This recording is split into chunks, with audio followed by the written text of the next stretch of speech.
In Jesus' name. Amen. Praise the Lord. It's a great opportunity to stand in front of God's people. You don't take it for granted. It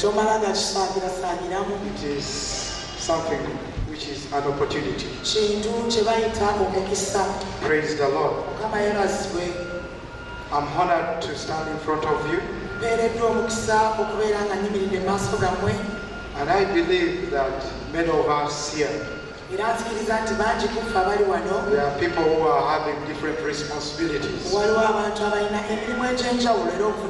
Some are employers, some are bosses, some of you are head of your families. And whatever you do, it's God who has blessed you in that position. Some of us, we are pastors. We don't take it for granted. We take it as a privilege, an opportunity. Praise the Lord. So everyone in your capacity, you want people who are, those people who are under you, the subordinates, to be humble. You don't want them to be proud. You don't want them to pretend to be more important. So God is calling us this day, this afternoon. He wants humility in us. As I was preparing this, I had a different sermon. And when it reached a day like Wednesday, when I was sleeping, God had to tell me something that preach about humility. So humility in a God-fearing person. Humility is the absence of pride. Many times we are so proud. When God gives us positions, when God gives you an office, we become totally proud. But God is calling us that we should have that humility in us. That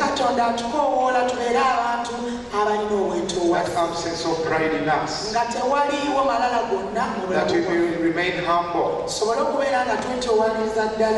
Humility. A complete learning. And dependence upon God's abilities. It's complete submission and subordination to God. It is that attitude of unselfish concern for others.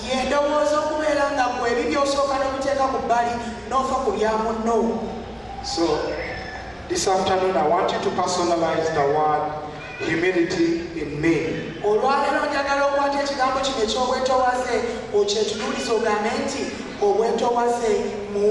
I want you to recite that to your heart. Humility in me. The Bible says in 2 Chronicles 7:14. In fact, that is the first verse that the Lord reminded me when He was giving me this topic.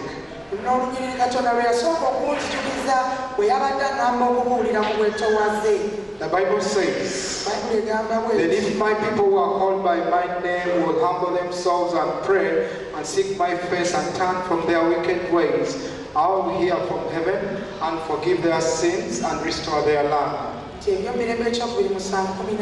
Abantu bange abatumiddwa erinnya lyange bwe baneetoowazanga ne basaba ne banoonya amaaso gange ne bakyuka okuleka amakubo gaabwe amabi, kale nnaawuliranga nga nnyima mu ggulu ne nsonyiwa okwonoona mwabwe ne mponya ensi yaabwe. Today I'm so grateful. Olwaleero neesiimye nnyo that one of my mentors is here. nti omuntu omu gwe ntunuulirako era gwe ndabirako waali wano. It's Pastor Jotham Mutebi. Ye Musumba Jotham Mutebi. And many times I've been with him. Mirundi mingi gye mbadde naye. However much I might be giving an idea which is not the best. Newankubadde nyiza okuba mbawo ekirowoozo ekitasinga. But he tries to listen. Naye wadde oluusi muwa ekirowoozo ekitasinga bulungi ampuliriza. And he gives advice. Bw'amala n'ampapula nti kola bw'oti kola bw'oti. So sometimes we want to talk about people when they have died. Emirundi egimu egisinga twagala nnyo okutendereza abantu nga bamaze okufa. But for me that one is my mentor. Naye nsobola okwenyumiririzaamu era mutunuulira nnyo. And whenever I look at him, musomesa wange buli lwe mutunuulira, I embrace humility in my life.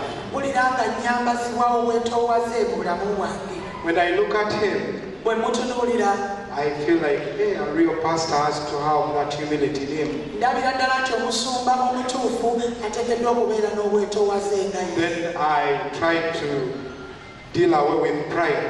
Kati amalala agabeera ng'agazze nga ngafulumye bweru. Because the Lord is telling us here Kubanga Mukama atugamba wano that if you humble ourselves before him, nti bwe tuneetoowaza mu maaso ge, then we call upon his name, ne tukoowoola erinnya lye, seek his face, ne tunoonya amaaso ge, turn away from our wicked ne ways, tukyuka okuva mu makubo gaffe amabi. then there are great opportunities that will come our way. Kati emikisa mingi gigenda okujja mu There bulamu are bwaffe. achievements that will come our way. Waliwo bintu bingi bye tujja kusobola okutuukiriza. Sometimes God has given you an office, Oyinza okuba Katonda alina ofiisi gy'akuwadde, but how do you treat those people who come? naye abantu abo b'oluŋŋamye obafuga otya? Sometimes God has given you whatever he has given you. Oluusi Katonda alina waakutadde ne kyakuwadde. God has given us an office of being a pastor. Katonda atuwadde ofiisi ey'okubeera abasumba. How are you treating other people? Abantu abajja mu ofiisi ey'obusumba obayisa otya? Do you really love them? Obaagala ng'okitegeeza? Do you really take them as important people? Obatwala nga nabo bakulu era nga bagasa? Whether learned or illiterate? Oba basoma oba tebasomangako? So God is reminding us Katonda azze okutujjukiza that we need to be humble. tuteekeddwa okubeera If you want abeetoowaze our prayers to be heard, bwe tuba twagala essaala zaffe okuwulisibwa, because God hears the prayers of the humble people. kubanga Katonda awulira era assaayo omwoyo eri essaala z'omuntu omwetoowaze. It is very vital for us Kikulu nnyo to humble ourselves before the Lord, okwetoowaza mu maaso ga Mukama. and He will give us all our heart's desires. Ajja kusobola okutuwa byonna bye tuyaayaanira. So we should remove the pride in us, Tuteekeddwa okukwata amalala tugaggyewo mu bulamu bwaffe, and we embrace humility. ne tusobola okunyweza obwetoowaze. The Bible says in James 4:10, Bayibuli egamba mu Yakobo essula ey'okuna we are going to read there. James 4, verse 10. Yakobo essula ey'okuna olunyi olw'ekkumi. Our sister is going to read there. James 4, verse 10. Yakobo essula ey'okuna olunyi olw'ekkumi egamba nti mwetoowazenga mu maaso ga Mukama waffe naye alibagulumiza.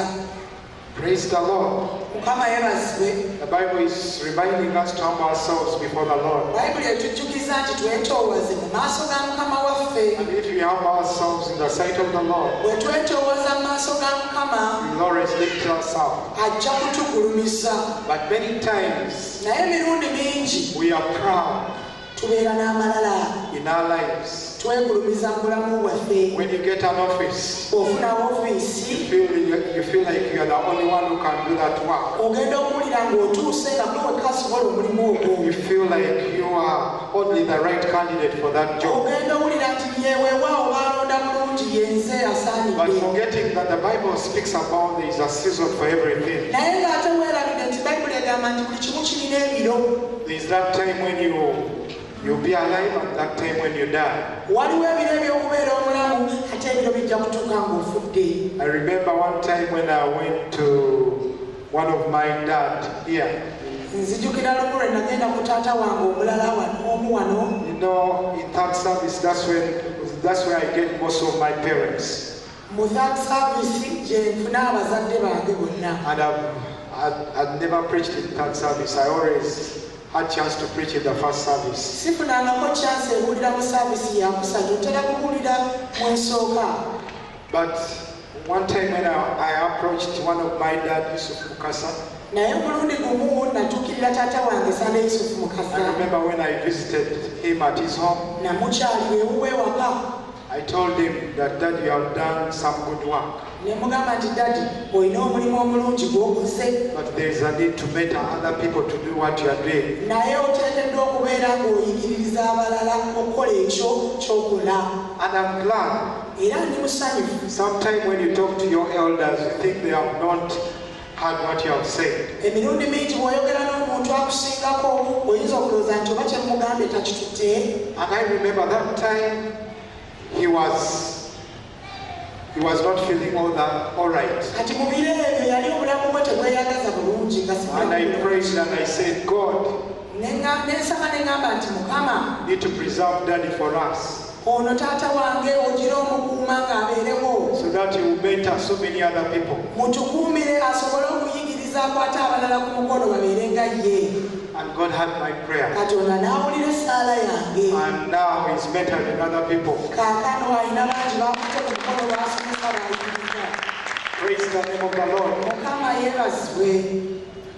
I want to tell you Njagala kubagamba that God still wants to use us in so many different ways. nti Katonda ayaayaanira nnyo okutukozesa mu ngeri He ez'enjawulo. wants to lift us in high position. Ayagala tukulumiza kututeeka mu bifo In ebinene your family, mu famire yo, in your ministry, mu buweereza at your bwo, places of work. eyo gy'okolera. But it just requires humility in you. Naye akwagaza bwetoowaze bwokka. If you have that humility, Bw'oba obwetoowaze buno ng'obulina, He will continue to use you. ajja kwongera okukozesa obulamu bwo. Praise the name of the Lord. Erinnya lya Mukama lyebazibwe. Sometimes we pass through painful moments of Emirundi mingi humility. tuyita bwe tubeera mu bwetoowaze buno tuyita mu biro eby'obulumi. Sometimes you have an employer and the way he treats you is not the best. Oyinza okubeera n'omukozesawo oba mukamaawo naye ng'alina engeri gy'akuyisaamu. Sometimes you are in a ministry, oba oluusi ng'oli mu but kuweereza the one who leads the ministry, the way he treats you is not the best. naye ng'ono akulembera obuweereza buno bw'olimu alina engeri gy'akuyisaamu And you etali feel bulungi. like giving up. Kati n'owulira ng'ayagala okukita But I want to encourage you this naye afternoon njagala kuzzaamu amaanyi olweggulo lwa leero that however painful moments that you pass through, nti wadde ebiro ebyo birumu obulumi bwenkanawa, painful moments of humility, bino ebiro eby'obulumi ng'oli mu we kwetoowaza always lead to great reward. oteekeddwa We always lead to great reward. ojja kuleeta empeera ennene. We get a good example of Joseph. Tulina ekyokulabirako eky'omusajja Yusufu. Joseph, when he was sold by his brothers to Egypt, Yusufu baamutunda, baganda be baamutunda mu nsi ey'e Misiri. it was somehow miserable.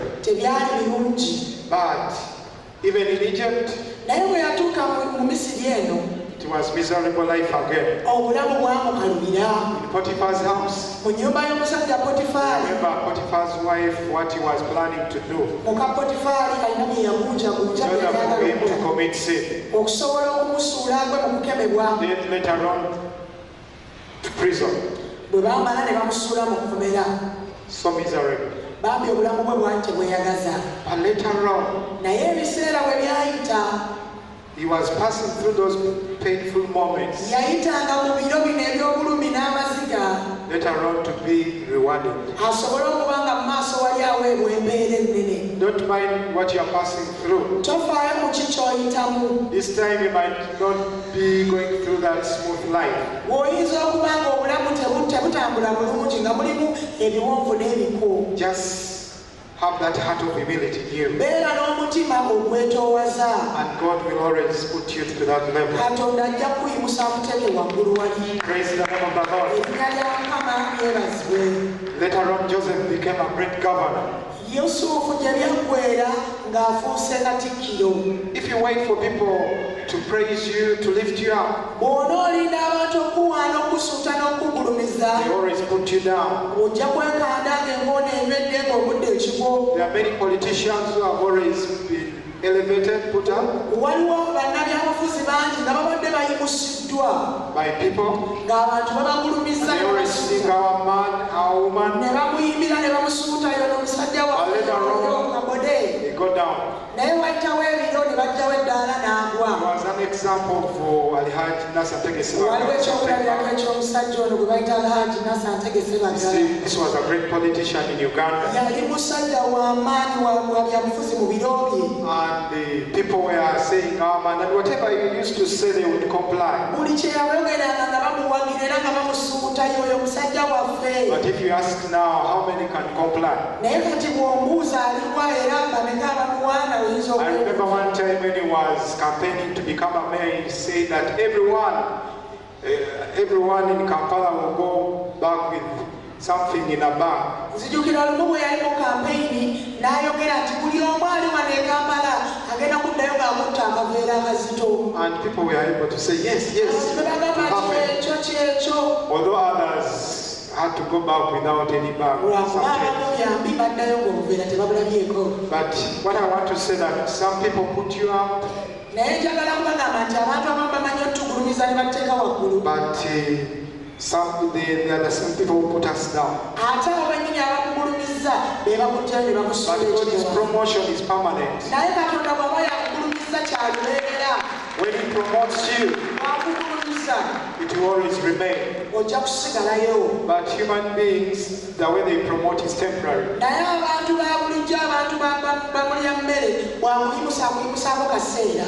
So I don't want to be praised by people Nze saagala kugulumizibwa bantu out of what I'm doing for the Lord. okulw'ebyo ebintu bye nkolera Mukama. Because I know Kubanga nkimanyi when the people keep on praising you, abantu basigala nga bakukulembeza. then you should prepare your grave. Obeera weeteeketeeke entaanayo ogisime. Because when people keep on praising you, Kuba bwe bakusuuta ne bakugulumiza they take the place of God. batwala ekifo kya Katonda. You take the place of God. Ogenda ne wessa mu kifo kya And Katonda. when you take the place of God, Kale ate bw'otuula ku ntebe ya you know Mukama our God is a jealous God. mumanyi nti Katonda waffe Katonda wa bujja. He wants us to remain humble. Ayagala tusigale nga tuli beetoowaze. That's why Oba olaba I always say, ntera okugamba nti glory be to God for anything that I've done. ekitiibwa kiddire Mukama olw'ebintu byonna byonna bye mbaza. Because God just uses us as His vessels. Kubanga Katonda atukozesa bukozesa ng'ebibya. But when you become proud, naye bwe weegulumiza God can always put someone in that position that you Katonda have. asobola okugyawo n'ateekawo omuntu omulala. Praise the name of the Lord. Erinnya lya Mukama lyebazibwe. Romans 8:28. Abaluumi 8 olumi olw'omunana. The Bible says Bayibuli egamba bw'eti. in Romans 8:28, Abaluumi 8 olumi olw'abiri. and we know that God causes everything to work together for the good for those who love God and are called according to His purpose for them. Era tumanyi nti eri abo abaagala Katonda era abaayitibwa ng'okuteesa kwe bwe kuli ebintu byonna abibakolera wamu olw'obulungi. So God is requiring humility from us. Katonda akwagaza bwetoowaze okuva gy'oli. The rest will be done by Him. Ebisigadde byonna bimulekere ye yajja obikola. Praise the name of the Lord. Erinnya lya Mukama lyebazibwe. So when you want to achieve with the purpose of God, Bw'oba oyagala kutuukiriza okuteesa kwa Katonda you must be humble. oteekeddwa okwetoowaza. Because according to this verse, Kubanga bwe tuba tutunuulidde olunyiriri luno nothing happens by accident. tewaliwo kigwawo nga kibadde ensobi oba nga lwataanya. God always has a plan for each of us. Katonda alina pulaani eri buli ssekinnoomu. That's why He says, Kyova olaba agamba when you have that humility in you, bw'obeera n'obwetoowaze mu bulamu bwo that's what He requires from you. ekyo kyokka kyakwetaaza. All things work out for good for you. Bw'amalanga ebirala byonna bikolera wamu okulw'obulungi. You don't have to worry about anything. Toteekeddwa kwegaliikirira Just leave it to God. bimukwasa obimulekere. All things will work out for good for those who love the Lord. Byonna bikolera wamu ku lw'obulungi eri abo abaagala Mukama. Just have that attitude of humility. Beera n'endowooza eyo ey'okwetoowaza bw'oneetoowaza And God will always help you katonda ajja kukuyamba and provide for all the things that you need. era ajja kugabirira byonna bye weetaaga mu bulamu bwo. Praise the name of God. Erinnya lya Mukama lyebazibwe. This certain scripture that you are going to read, Waliwo we tugenda okusoma Deuteronomy, mu kyamateeka olwokubiri, Deuteronomy chapter 8, ekyamateeka olwokubiri essula ey'omunaana, from 16 to 19. ekyamateeka olwokubiri essula ey'omunaana okuva ku lunya lw'16. Deuteronomy 8, 16 to 19. Ekyamateeka 8 okuva ku 16 paka 19. She's going to read in Luganda. Tusome mu Luganda ab'Oluzungu mutugoberere.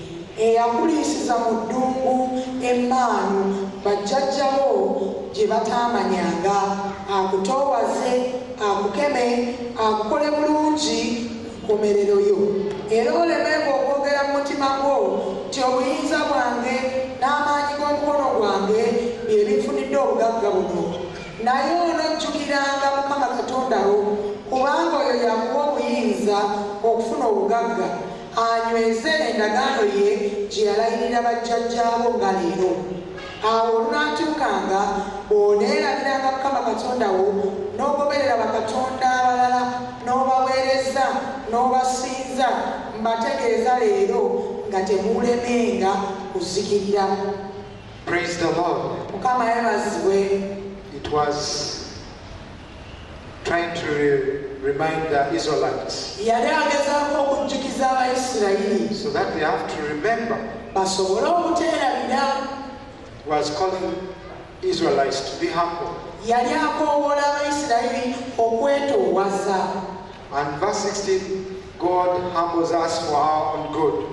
Olunya lw'16 lutugamba nti Katonda atutoowaza ku lw'obulungi bwaffe. It was for their own good that He was providing the manna that they didn't know where it was coming from. Kyali kigasa bo Katonda okubawa emmaanu bo gye bataamanya wa gye yavanga. All of a sudden it would just drop from heaven. Yavanga buvi mu ggulu n'egwa nga tebamanyi gye evudde. And they would enjoy the Bo manna. ne bagikwata ne bagiyoola ne banyumirwa ne bawoomerwa. Praise the name of the Lord. Erinnya lya Mukama lyebazibwe. So in their attitude of humility, Kati mu ndowooza yaabwe eno ey'okwetoowaza, God was just doing it willingly for them. Katonda yakikola nga tewaliwo amuwalirizza. Friends, there are many things that the Lord is going to do for us Ab'emikwano bintu bingi Katonda byagenda otukolera if we keep ourselves in that attitude of humility. bwe tuneekuuma mu mbeera eno ey'obwetoowaze, Just like what He used to do for the Israelites, nga kye yakoleranga Abayisirayiri dropping manna from heaven. ng'asuula emmaanu okuva mu ggulu. There are many things that we will achieve from heaven. Bintu bingi bye tugenda okufuna okuva mu ggulu. There are many things that you are going to get from heaven, Bintu bingi bye tugenda otuweebwa as long as we keep ourselves humble because kasita of twekuumira mu bwetoowaze. verse 17. Olw'ekumi All things and well that God gives is not by our own strength. ebintu byonna bye tukola era bye tutuukako si tebiva mu maanyi gaffe. So whatever God has given you, Kati Katonda byonna by'akuwadde it is not your strength. si maanyi go. At the moment you say that it is your strength, Bwe kasaka kutanga n'ogamba nti maanyi gange, they will vanish. bijja kuggwawo. But if you know the ultimate provider, Naye bw'omanyira ddala oyo alikuwadde, those things will come to stay. ebintu ebyo bijja kujja ate Because bibeere. whatever God gives, Kubanga ebintu Katonda by'agaba it stays. bisigala. Whatever God gives is permanent. Buli Katonda ky'aleeta mu bulamu bwo kinywerera. Whatever you get out of being proud, it vanishes. Naye ebyo by'otya ne weegulumiza bitera okubulawo. Praise the name of the Lord. Erinnya lya Mukama Verse 18 is emphasizing more of power to be successful. Olw'ekumi-na-munaana lunyweza nti Katonda yatuwa amaanyi ag'okukola obugagga. So that power to be successful is from God. Kati gano amaanyi ag'okukola obugagga gaviira ddala wa Mukama. So I want to encourage you Njagala kuzzaamu this maanyi afternoon olw'eggulo lwa leero. that God has so many things in store for us. Katonda alina etterekero ddene ery'ebintu And when He by'atwagaliza. makes you successful, Kati ye bw'akutuusa ku bugagga, don't say it is my power. Togamba nti buyinza bwange era maanyi gange bye binkoledde bino. Just praise the one who provides, Gulumiza oyo eyabigabiridde. who gives you success, Akuyitimusa. who has given you whatever you possess. Asobodde okuwa ebyo by'olina mu bulamu bwo. Praise the name of God. Erinnya lya Mukama There are many libase. things that God has in stock for you. Kati ebintu bino ebingi Katonda by'alina mu sitoowa ebibyo. It is up to us to claim for what God has in stock for us. Kiri ky'oli okukwata n'otandika obikaayanira. Verse 19. Olw'ekumi-n'omwenda. And I assure you of this, if you ever forget the Lord your God and follow other gods, worshiping and bowing down to them, you'll certainly be destroyed. Olunaku bwe lunaatuuka bw'onoerabira Mukama Katonda wo n'ogoberera bakatonda abalala n'obaweereza n'obasinza, mbategeeza leero nga tekulemenga kuzikirira. Oh, it is terrible to be destroyed completely. Kibi nnyo okuzikirizibwa. There are some things that God gives us, Waliwo ebintu ebimu Katonda by'atuwa, but at the moment we divert from God and we become proud, naye kasita tuvaako katono nnyo ne tuwaba ne tuva Katonda ne tufuna amalala, it can lead to destruction. kisobola okutuzikirizisa. And we can be completely destroyed spiritually and physically. Era tusobola okuzikirizibwa mu mubiri ne mu mwoyo. I don't want to be destroyed physically and Saagala spiritually. kuzikirizibwa mu mubiri. So the only way to avoid the pride in you Kati engeri yokka gy'ogenda okukwata weewale amalala, it is inviting humility in your life. kwe kukwata ekintu ky'ekigambo ky'okwetoowaze n'okiyingiza mu bulamu We bwo. need to have humility in us. N'obeera n'omwoyo n'ow'obwetoowaze n'ayingira mu bulamu bwo. There are consequences of becoming proud. Waliwo ebiva mu kwegulumiza. The Bible says Bayibuli etugamba in Daniel 4, mu kitabo kya Danyeri, let's turn to Daniel 4, tugulewo Bayibuli zaffe tugende mu kitabo kya Danyeri, Daniel chapter 4, 28 to 37. Danyeri essula ey'okuna okuva ku nnya olwa 28. So she's going to read. Danyeri essula ey'okuna okuva ku 28 paka 37. Ebyo byonna byatuuka ku kabaka Nebukadduneeza. Emyezi 12 bwe gyayitawo, yali atambula mu lubiri lwe Babulooni. Kabaka n'ayogera nti, kino si Babulooni ekikulu kye nazimba okuba ennyumba y'abakabaka n'amaanyi ag'obuyinza bwange n'olw'ekitiibwa eky'obukulu bwange. Ekigambo kyali nga kikyali mu kamwa ka kabaka, eddoboozi ne ligwa nga liva mu ggulu nti, ggwe kabaka Nebukadduneeza, kyogerwa eri ggwe, obwakabaka bukuvuddeko, era onoogobebwa okuva mu bantu, era olibeera wamu n'ensolo ez'omu nsiko, era olirisibwa omuddo ng'ente, era ebiseera 7 birikuyitako, okutuusa lw'olitegeera ng'oyo ali waggulu ennyo yavugira mu bwakabaka bw'abantu, era abuwa buli gw'ayagala. Mu ssaawa eyo ekigambo ne kituukiririra Nebukadduneeza, n'agobebwa okuva mu bantu, n'alya omuddo ng'ente, n'omubiri gwe ne gutoba omusulo ogw'omu ggulu, okutuusa enviiri ze lwe zaakula ng'ebyoya by'empungu, n'enjala ze ng'enjala z'ennyonyi. Ennaku ezo bwe zaggwa, nze Nebukadduneeza ne nnyimusa amaaso gange eri eggulu, amagezi gange ne ganziramu, ne neebaza oyo ali waggulu ennyo, ne mutendereza, ne muwa ekitiibwa oyo abeera omulamu emirembe n'emirembe, kubanga okufuga kwe kwe kufuga okutaliggwaawo, n'obwakabaka bwe bwa mirembe na mirembe. N'abo bonna abatuula mu nsi abalowooza nga si kintu, era ng'akola nga bw'ayagala mu ggye ery'omu ggulu, era ne mu abo abatuula mu nsi. So si wali ayinza okuziyiza omukono gwe newankubadde okumugamba nti okola ki. Mu kiseera ekyo amagezi gange ne ganziramu, n'olw'ekitiibwa eky'obwakabaka bwange, obukulu bwange n'okumasamasa kwange ne binziramu. N'abakungu bange n'abaami bange ne bannoonya ne nywezebwa mu bwakabaka bwange, n'obukulu obungi ennyo ne bunnyongerwako. Kale nze Nebukadduneeza mutendereza era mugulumiza era muwa ekitiibwa kabaka w'eggulu kubanga emirimu gye gyonna mazima n'amakubo ge gonna ga nsonga n'abo abatambuliramu malala ayinza okubajiriza. Praise the Lord. Mukama yeebazibwe. This is something very important and it applies so much to our lives. Kino kikulu nnyo okutegeera era okutambuliramu mu bulamu bwaffe. This was a great king Nebuchadnezzar. Ono yali kabaka omukulu ennyo gwe bayitanga Nebukadduneeza. He thought whatever he was seeing, it was because of his might. Yalowooza nti byonna bye yali alaba era bye yali afunye byali bivudde mu maanyi ge. What about you? Naye ate ggwe oli otya? All the things that the Lord has given you, Ebintu ebyo byonna Katonda byamuwadde. all these years he has kept you up to where you are now. Emyaka gino gyonna akukuumye paka wano w'otuuse. Has it been your own strength? Gabadde maanyi go. So King Nebuchadnezzar Kati kabaka Nebukadduneeza was punished yabonerezebwa for being proud. ku lw'amalala.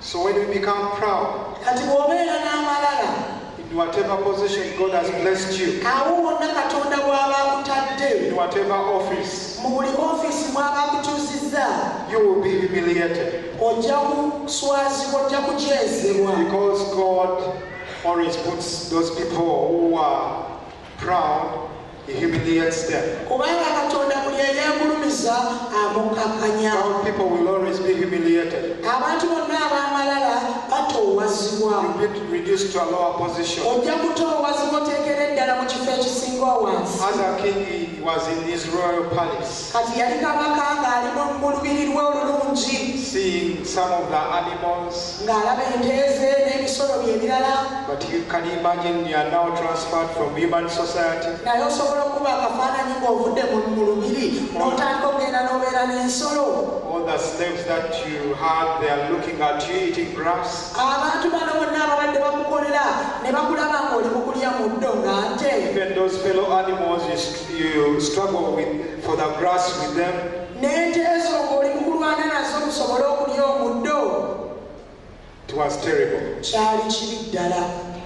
God is calling us Katonda atukoowoola that we need to humble ourselves before Him. tituteekeddwa okwetoowaza mu maaso ge. And when we do that, Kati bwe tunaakola kino He will lift us up. ajja kutugulumiza. Praise the name of God. Erinnya lya Mukama lyebazibwe. At the moment you realize that you have pride in you, Bwe bw'otuuka akaseera n'olaba nga mu bulamu bwo waliwo amalala. just like King Nebuchadnezzar, Nga kabaka ono he Nebukadduneeza reached a time and realized that yatuuka akaseera ne yeezuula nti alimu amalala. there is a God who is above every other thing. Waliwo Katonda asukkulumya ebintu ebirala byonna. Friends, I want to tell you Njagala kubagamba mikwano that there gyange. is a God above every other thing, Waliwo Katonda asukkuluma buli kintu. and He requires humility in Era us. twagaza kwetoowaza. And if you have humility in us, Bwe tunabeera n'okwetoowaza, all the things that have been taken away from us for all those years, ebintu byonna ebibadde byatuggibwako emyaka gino gyonna emabega, all the things that we have been crying for all these years, ebintu byonna by'obadde ng'okaalirira emyaka gino gyonna, all the things that the devil had stolen from you, ebintu byonna Sitaani byabadde yakunyakulako era nga yabikubbako, will come back in abundance. bijja kukomawo mu bujjuvu bwabyo. And when they come back in abundance, Era bwe binaakomawo mu bujjuvu they bwabyo, will be permanent. bijja kunywera. Praise the name of the Lord. Erinnya lya Mukama lyebazibwe. They will always be permanent. Bijja kunywerera. Things that you get out of pride, Ebintu by'ofuna ng'oli mu kwegulumiza, sometimes they are temporary. mirundi mingi tebinywera, bibeerawo kaseera katono. When King Nebuchadnezzar regained the throne, Kabaka Nebukadduneeza bwe yaddizibwa mu nnamulondo ye, it was permanent.